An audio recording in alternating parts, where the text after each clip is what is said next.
Oh, I love that song. Great song. Tune.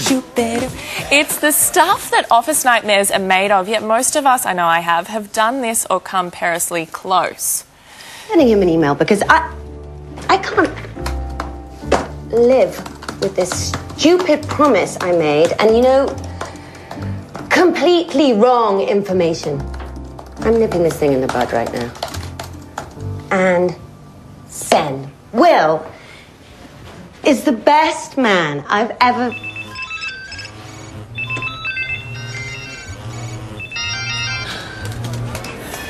Oh, and SD, oh no, she didn't. Send to all. Here to guide us through the do's and don'ts of email behaviour is our etiquette expert, Nathy Gaffney. So, Nathy, look, we don't really focus on this yet, but this is the new manners. It's the new sort of way of doing things. So what does your email say about you? Well, your email is a reflection of you. Sure. So particularly... Mine is spam. Oh, terrible spam. Is that out of the can? Or just... Unfortunately. Really, and in particular in business, many business relationships start with an email.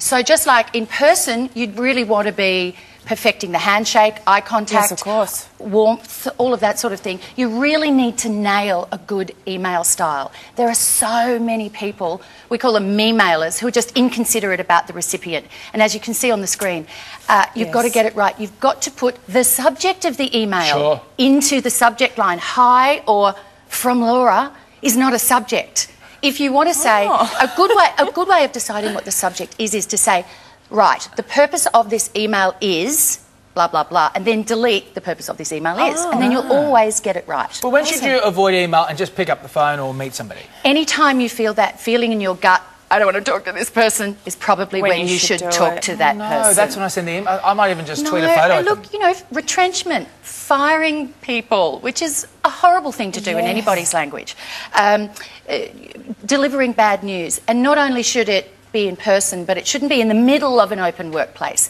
Hire a boardroom, get into an office, go into a private space. Yes. And that's the thing with online communications. Everything is, you're being private in public areas. Okay, and what happens if you receive an angry email and you're really fired up and you want to respond straight away? Okay, the first thing to do, breathe.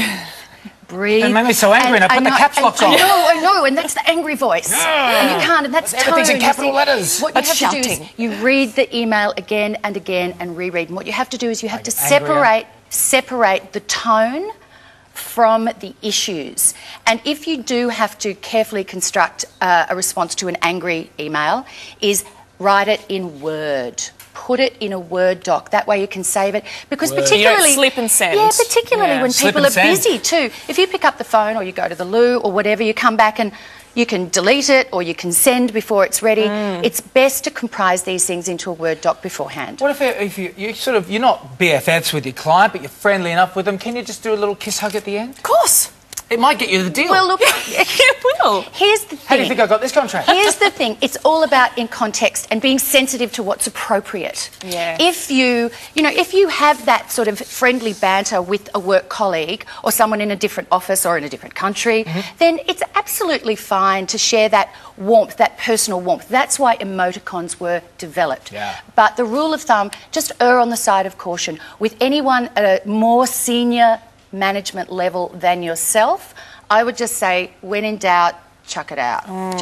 Just be a bit more formal. No one ever got into trouble for being overly polite. That's true. And what about if we made the mistake like the woman in the clip and have sent reply all? What do we do to damage control that? Like, what would you do?